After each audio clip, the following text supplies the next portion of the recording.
इसी प्रकार से महाराज श्री के श्रीमुख से कथा प्रसंगों का निरंतर आनंद लेने के लिए पूज्य श्री के आधिकारिक YouTube चैनल को जरूर सब्सक्राइब करें और बेल आइकन को दबा दें।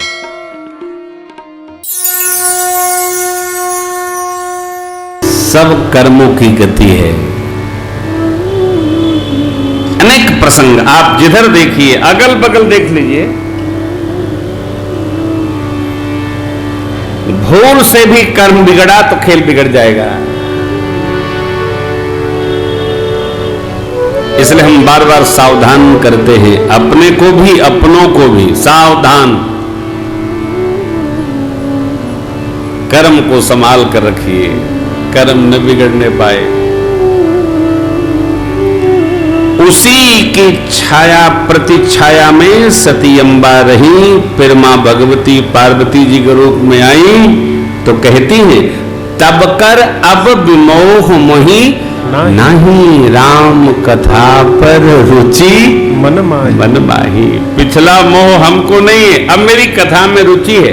देखिए, आप कथा सुन रहे हैं, हम सुना रहे हैं, किस निमित्त से हम जानते हैं, परंतु आप किस निमित्त से कथा सुन रहे हैं आप अपना जानते। न आप मेरी जान सकते हैं, न हम आपकी जान सकते हैं, परंतु जो जिस श्रद्धा विश्वास भाव पूर्वक राम जी की कथा सुनता है, कथा उसका उसी प्रकार मंगल करती है।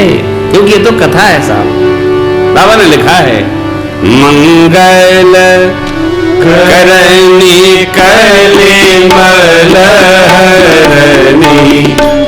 तुलसी कथा रघुनाथ की। मंगल करनी कली मलहरनी, तुलसी कथा रघुनाथ की। गतिपूर कविता शरीर की जो, शरीर पावन पाठ की। गतिपूर कविता शरीर की जो, शरीर पावन जो, सहित पावन पाठ की। सहित पावन पाठ की। और इस प्रकार मां भगवती पार्वती जी ने भगवान शिव से 16 प्रश्न किए। आपको जानकर आश्चर्य नहीं होना चाहिए, श्री राम कथा में सभी प्रसंग हैं। महिमा प्रसंग, राम नाम महिमा प्रसंग,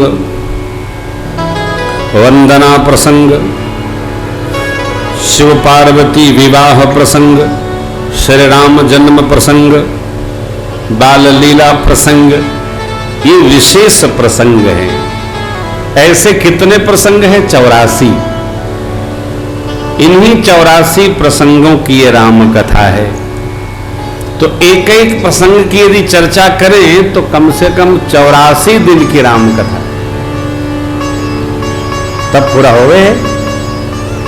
परंतु समेट कर सभी को हम लोग सूक्ष्मतम रूप से 9 दिन में गान करेंगे। आज श्री राम कथा महिमा प्रसंग और कल भगवान शिव पार्वती जी के विवाह का प्रसंग, आगे फिर श्री राम जन्म महोत्सव, राम जन्म प्रसंग, फिर बाल लीला धनुष भंग प्रसंग, फिर श्री सीताराम विवाह प्रसंग, फिर वनवास केवट प्रसंग, ऐसे भरत चरित्र का दिव्य प्रसंग। प्रसंग बढ़ता प्रसंग है, कुछ अंदर और अन्यथा है नहीं। मां ने पूछा और बाबा ने पूरी राम कथा गाई। तो प्रधान वक्ता स्मरण कर रहे थे हम आप भगवान शिव हैं। भगवान शिव ने मां शिवा को सुनाया, शिव जी से ही दिव्य स्वरूप हंस का धारण करके काकभूषुंड जी ने पाया। लेकिन काकभूषुंड जी को प्रकारांतर से पुराणों में वर्णन ऐसा आता है, महात्मा लोग भी कहते हैं कि भगवान शिव ने लोमस जी को प्रेरित करके काकभूषुंड जी को कथा सुनवाया। उनसे नहीं सुना। शिव जी कहते हैं कि मैंने सुनी। कब? जब आप सती स्वरूप में जाकर योगाग्नि में पिताजी के यज्ञ में योगाग्नि में प्रवेश कर गई, तब मैं हंस स्वरूप धारण करके और काकभूषुंड जी से कथा मान सरोवर में सुना। कहा? नीलगिरी पर्वत पर। अब देखिए, पहली गद्दी कैलाश पर, दूसरी नीलगिरी पर्वत पर, जो हमारे भरतखंड में नहीं है, कहीं अन्यत्र है।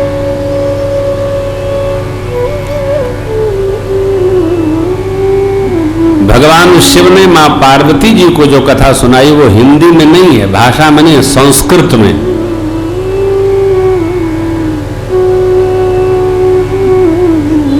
अपने यहां जो प्राप्त है उसका नाम है अध्यात्म रामायण, जो संस्कृत में है। मानस हमारी सभी रामायणों का समेटा हुआ रस है। नाना पुराण निगमागम सम्मतम यदि रामायणे निगदितम क्वचिदन्य तोपि। शेष कुछ बचा, यह मानस। काकभूषुंड जी ने याज्ञवल्क जी महाराज को दिया। याज्ञवल्क जी से तीर्थराज प्रयाग में भाषा में माघ के बाद फाल्गुन मास आता है, माघ मास के एक माह मेला पश्चात पुनः एक माह की कथा का आयोजन हुआ। भरद्वाज जी का पावन आश्रम है और इसी भाषा में, अवधी भाषा में, सहज भाषा में याज्ञवल्क जी महाराज परम तत्ववेत्ता हैं भगवान के, रसतत्वान्वेषी याज्ञवल्क जी ने भरद्वाज जी को सुनाई। ये परंपरा चली आई। तीसरी चौथी पीढ़ी में गुरुदेव भगवान प्रातस्मरणि पूज्य स्वामी नरहरियानंद जी महाराज से पूज्यपाद गोस्वामी तुलसीदास जी ने पाई, सूकर क्षेत्र। और आज यह पोथी जी जिनके द्वारा हम आप राम कथा गा रहे हैं, गाएंगे, गाते चले आ रहे हैं, इन्हीं पूज्यपाद गोस्वामी जी महाराज की करुणा से भगवान शिव, पार्वती, याज्ञवल्क, भरद्वाज जी, काकभूषुंड, गरुड़ जी के अद्भुत संवाद स्वरूप यह प्रसाद पाए। हमारे यहां कोई आए उसका हम दिल खोल कर स्वागत करें। जो आए उसका स्वागत, आगते स्वागतम सारम। जो आए, आप आए, आनंद आए। अपनी बात, शिकवा शिकायत, झंझटबाजी बाद में रखना। जो आए स्वागतम, न्याय है पुराण का। आगते स्वागतम सारम। रात्रि सारम च जागरणम। इसके दो अर्थ हैं। रात भर जग के बतियाओ,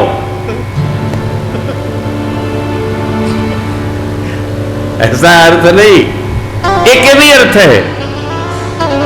रात बीतने पर ब्रह्मवेला में जगना, ये सार है।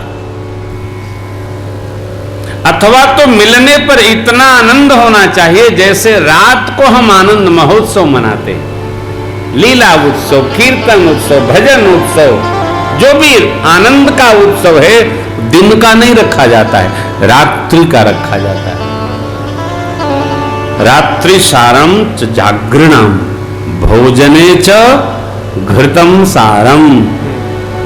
और भोजन कभी सूखा रूखा नहीं करना चाहिए, उसमें थोड़ा शुद्धि अवश्य रखना चाहिए, घृत का प्रयोग करना चाहिए। डालडा रिफाइंड नहीं, शुद्ध घी, गौ घृत शुद्ध सरकार को भोग लगता है, आनंद होता है, मंजुल मंजुल भाव बनता है। सारम। अब अगला जो बंद है, चरण है, वो थोड़ा कठिन है, लेकिन समझो तो सरल है।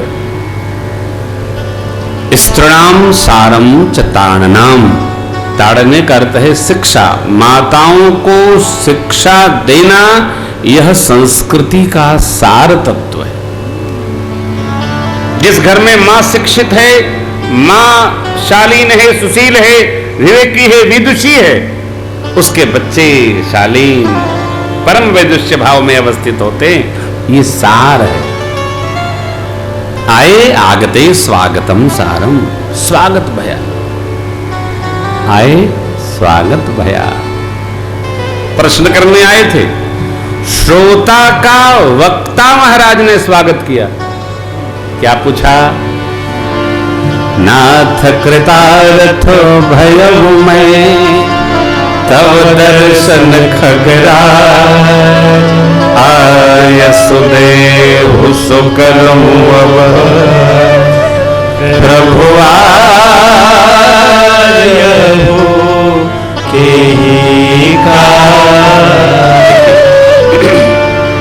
हमारे यहां कोई आया हो, मेरा एक सूत्र है, आपको शायद स्मरण हो,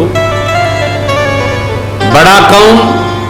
जिसके साथ छोटा भी जाए तो उसमें बड़प्पन आ जाए, वो बड़ा है। कई लोग कहते हैं तुम छोटे ही रहोगे। अरे भैया, छोटे ना होते तो हम भी तुम्हारे जैसे होते। बड़ा बना लो। मेरे राम जी, प्रभु तरु तर कपिडार पर, तेहि किए आप समान, तुलसी कहूँ न राम, साहिब शेर। परमात्मा वृक्ष के नीचे विराजे, वानर लोग, कपि लोग डाल डाल पात पात टहल रहे, भगवान ने उनको अपने जैसा बना लिया। देखिए, हम श्री हनुमान जी की जब पूजा करते हैं तो वानर की पूजा नहीं करते। वानर मिल जाए तो लोग डंडा लेके खदेड़ते हैं। कोई वानर की पूजा करेगा? हाँ, वानर का स्वरूप हमारे श्री हनुमान जी से मिलता है, इस भाव से हम वानर की भी पूजा करते हैं। कोई वानर को भगत नहीं मारता है। जो भगत नहीं है वो डंडा लेके मारता है, ठीलिया मारता है, भगत नहीं मारता है।